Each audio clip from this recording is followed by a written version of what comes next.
পৃথিবীর ৩ জন সবচেয়ে শক্তিশালী মুসলিম সেনাপতি। নাম্বার ৩, হযরত খালিদ ইবনে ওলীদ রাদিয়াল্লাহু তাআলা আনহু। তিনি এমন একজন সেনাপতি ছিলেন যাকে প্রিয় নবী সাল্লাল্লাহু আলাইহি সাল্লাম সাইফুল্লাহ অর্থাৎ আল্লাহর তরবারি উপহার দিয়েছিলেন। ইসলাম গ্রহণের আগে তিনি ইসলামের একজন বড় শত্রু ছিলেন, কিন্তু ইসলাম গ্রহণের পর তিনি বহু যুদ্ধে অংশ নেন এবং তার পুরো জীবনে একটিও যুদ্ধ হারেননি। নাম্বার ২, হযরত ওমর ইবনুল খাত্তাব রাদিয়াল্লাহু তাআলা আনহু। তিনি ছিলেন ইসলামের দ্বিতীয় খলিফা এবং বিশ্বের অন্যতম শক্তিশালী মুসলিম নেতা। ওমর প্রায় ১০ বছর খেলাফত পরিচালনা করেন এবং এই ১০ বছরে তার ২০ লক্ষ বর্গমাইল এলাকায় তার শাসন প্রতিষ্ঠিত হয়। তার শাসন আমলে বাইতুল মুকাদ্দাস বা জেরুজালেম বিজয় করা হয়। নাম্বার ১, ইসলামের চতুর্থ খলিফা হযরত আলী রাদিয়াল্লাহু তাআলা আনহু।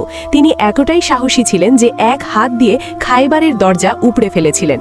খায়বারের যুদ্ধ ছিল মুসলমানদের জন্য অত্যন্ত কঠিন একটা যুদ্ধ, কিন্তু খায়বার কিভাবে বিজিত হবে না যখন মুসলমানদের নেতৃত্বে ছিলেন আল্লাহ সিংহ হযরত আলী।